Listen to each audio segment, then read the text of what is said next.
Hi, I'm Susie from Women's Fight News, and today I'm joined by pro boxer Hannah Hurricane Baggaley. So thank you very much for joining me. But obviously, I'm very sorry about the circumstances that unfortunately your pro debute's been cancelled on the weekend. Yeah, again. Again, yeah, second time. Yeah. So, can you go into any detail as to what's happened? Yeah, so I'll just go briefly with the whole ins and outs of it. So obviously it was exclusively for Fight Zone. We haven't signed any contracts as of yet. But the agreement was that we were going to start working together permanently.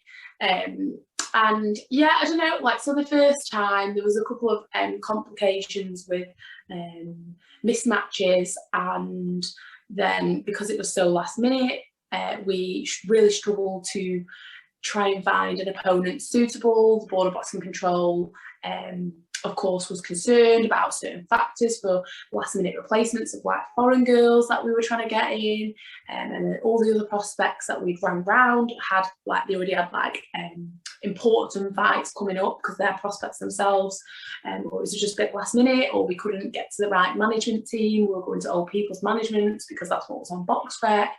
So we were just chasing our tails and came to a dead end swiftly. So I had the exhibition, it sort of salvaged a little bit. People got to sort of see me in the ring, nowhere near to the full potential that I have come on to.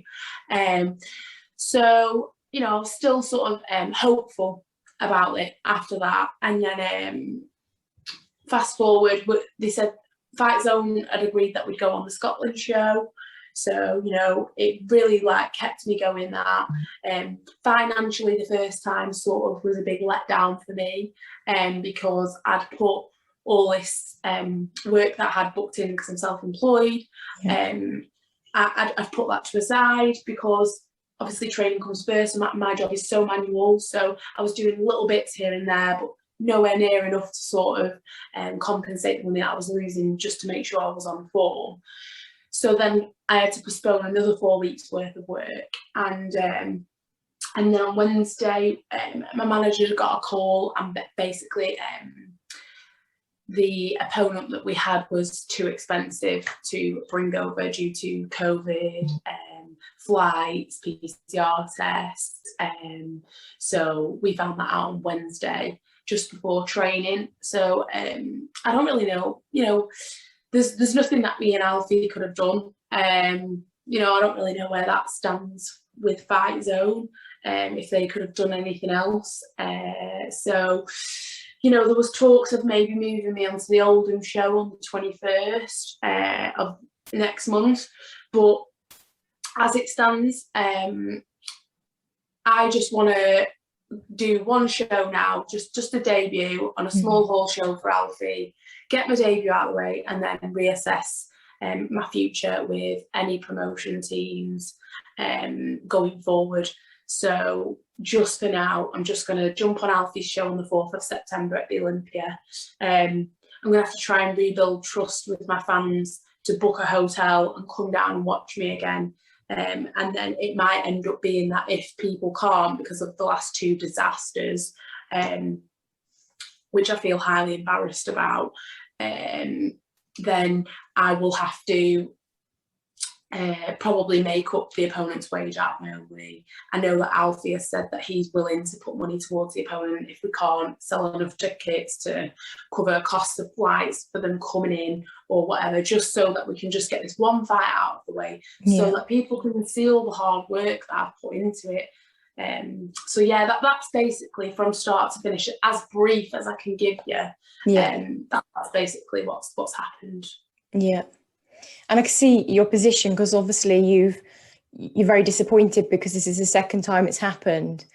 So like you say, you just want to get your debut done, and get out there and show what what you've got. So it's the 4th of September in Liverpool, is that right? Yeah, at the Olympia. Brilliant. Okay. So I mean, obviously what's nice is that you've not had your debut, but you're so well known already, which is quite nice. You've got a large fan base, so hopefully everyone sort of rallies around and comes and watches you. yeah, and I just want to apologise to. I know it's not my fault, and there's nothing I could have done, but you know, my heart is in this, and I've given a lot for this. So I just want to apologise to everyone who has made such an effort with hotels for the money that they can't get back. You know, and all the tickets that I've refunded the last 2 times, like what a mess about it's been for people, and people having to post me their tickets back and things that already had them from the first lot. I just want to send an apology out, and that the next time we will make my debut regardless of what it costs, if we have to pay for it ourselves. It was completely taken out of our hands this time, otherwise we would have done what needed to be done. So that's why we're going to do it on my manager's show, so that we have full control over everything. That's the matchups, the money side of things, the ticket sales, everything. And then that way we know that we fully can say to people, we give you our word that unless the opponent suddenly can't make it, then 100% we'll be seeing my debut. But yeah, other than that, it was just out of our control. Yeah. And what was quite nice with the first one, obviously you got to do an exhibition bout. I know it wasn't the debut you wanted, but how was it to do an exhibition with Hannah Rankin? Oh, I loved it. I absolutely loved it, because I just wanted that feeling of walking out to the ring, feeling like a real professional boxer, not just your white collar or your small hall show. I wanted that feeling, that special feeling that Fight Zone give you on them shows. So, you know, I was just really pleased to be able to and obviously share the ring with a former world champion who will be fighting for a world title again in the not so far future. So for me, you know, I was on cloud 9, because at the end of the day, that's an experience that, you know, money can't buy. So yeah, I was very, very happy about that. Yeah, it was nice, and nice that Hannah came along and did that for you. Exactly. Yeah, brilliant. So talking about how you're quite a well-known sort of name already, I was going to say it's quite nice how you know, to see how you've self-promoted yourself.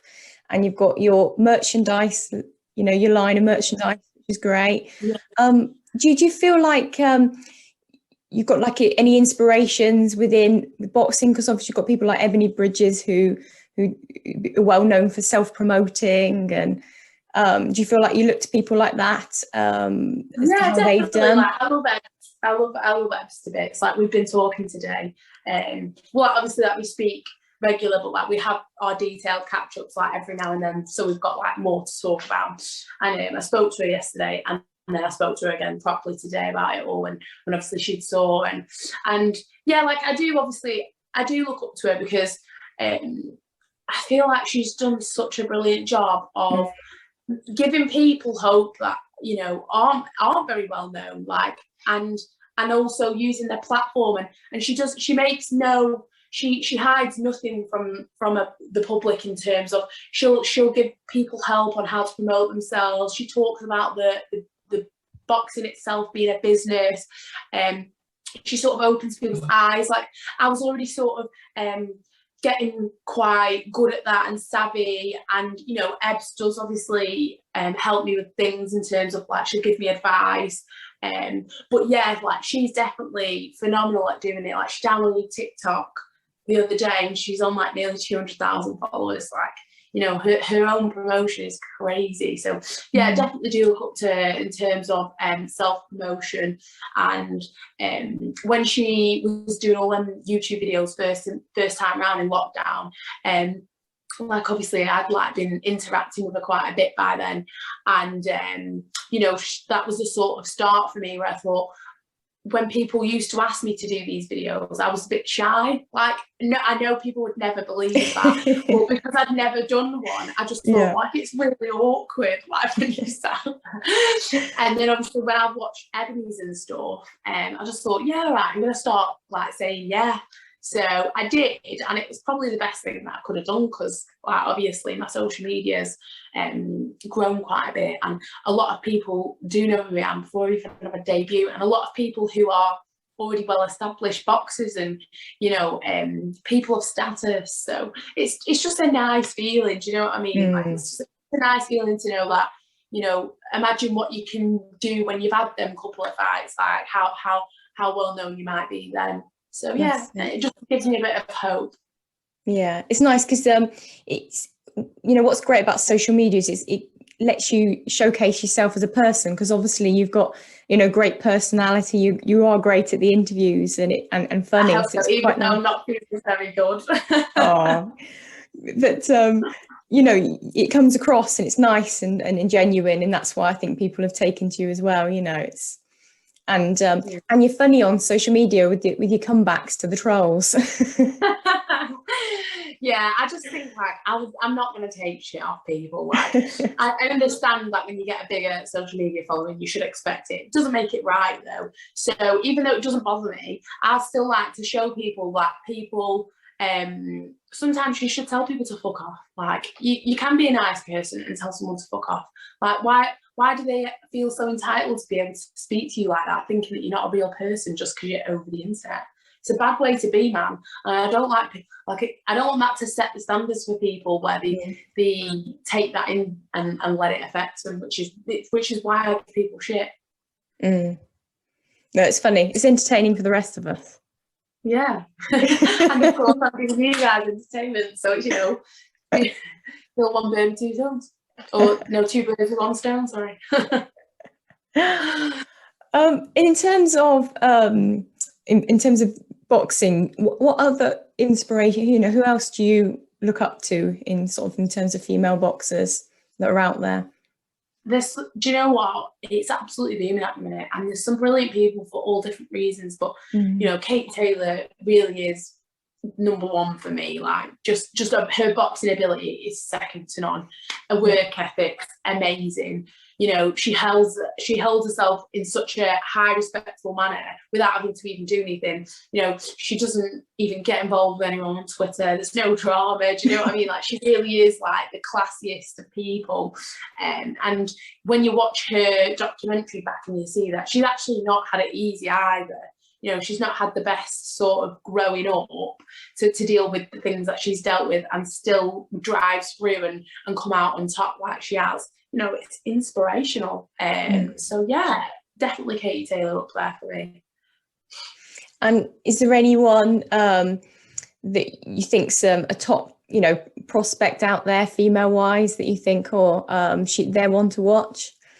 Yeah, definitely. I think Rhiannon Dixon. I think she's going to be a superstar. Definitely. Like, she's beautiful. She's just a normal, funny girl, like dead down to earth, and she's just a class boxer. You would have never thought she was white collar, never in a million years. So yeah, definitely her. And in terms of your boxing background, obviously you've had a few interviews and gone into it a little bit with people, because and I think people don't realise that you started right back when you were 14. Yeah, I did actually start quite young, to be fair. I wish I'd have just stuck at it, because like, God knows where I'd be now if I had the right guidance. But because I was quite troubled and I had like a bit of a crazy childhood, and I sort of let it affect me and got kicked out of school when I was younger. When I went to the new school, I'd sort of started boxing at the time of going to the new school. So after a while, I found a new social life and sort of thought, I'm not interested in boxing. I've got a new social life. I've turned my school life around. I'm doing really well. I don't need it anymore. Not realising it. And obviously it was very hard. So like to stick to that when all your friends are going out all the time and they're playing out, and, you know, I just didn't have the discipline in me at the time. So yeah, I wish I'd have stuck at it. I really wish I'd have stuck at it, because when I was younger, like, if I'd have gone into the amateurs and stuff, who knows where I would have been now. It would have been lovely to compete, you know, for your country, but everything happens for a reason. So, you know, I'm here now, and that's all that matters. That's it. And you're still young, so yeah, I'm 25 next week, though. The next week. Quick. But that's still young, you know. You still got a huge career ahead of you, you know. I hope so. You know. So that's great. I mean, I can't wait to see you get your debut. It's going to happen. and it's going to be worth the Eventually, wait. it has to happen one time. You just have no idea. I'm hoping it's the next time. It's going to be worth the wait. And I'm sure everyone's going to rally around you and come watch you. So 4th of September in Liverpool. Get in touch with Hannah about tickets, because it's going to be worth the watch. And like Hannah says, she's taking control this time with her manager.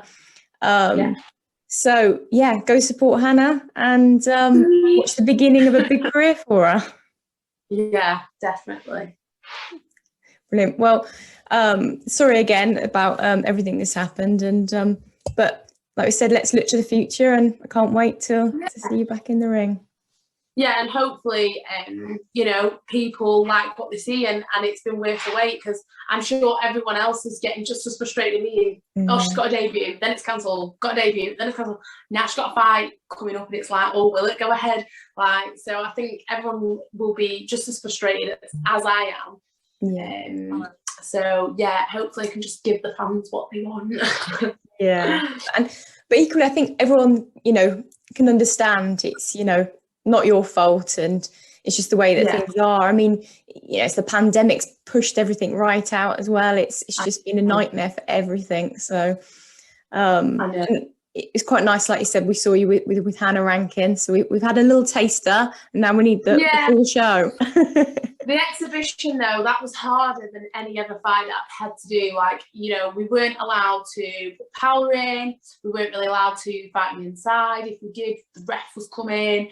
We were told not to really use our right hands if we could, and just to sort of use slips, jabs.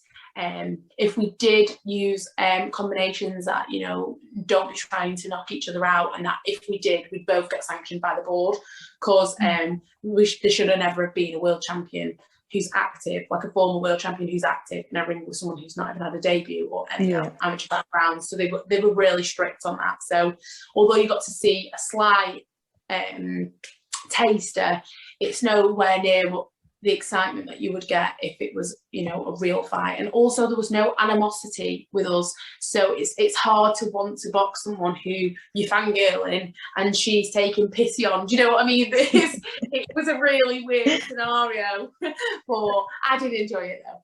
Yeah, no, it was great, and we enjoyed watching it. So yeah, brilliant. Right, well, it was lovely to speak to you. Yeah, I managed to have a catch up. I'm sorry if I've been an absolute bore. Like, usually I'm way more happier than this, but it's just, I'm just sort of processing it still, and I'm still a bit like devastated by it. I've cried a million times, so yeah, I'm trying. Yeah, no, it's understandable. It's really understandable. Brilliant. Well, thank you very much, Hannah. No, you're welcome. Thank you for having me, and it's been a long time coming. Thank you for watching. And if you enjoyed the video, please hit like. Don't forget to subscribe so you don't miss any future content. And why not check out any other videos on the channel? You can follow Women's Fight News on Twitter, Instagram and Facebook.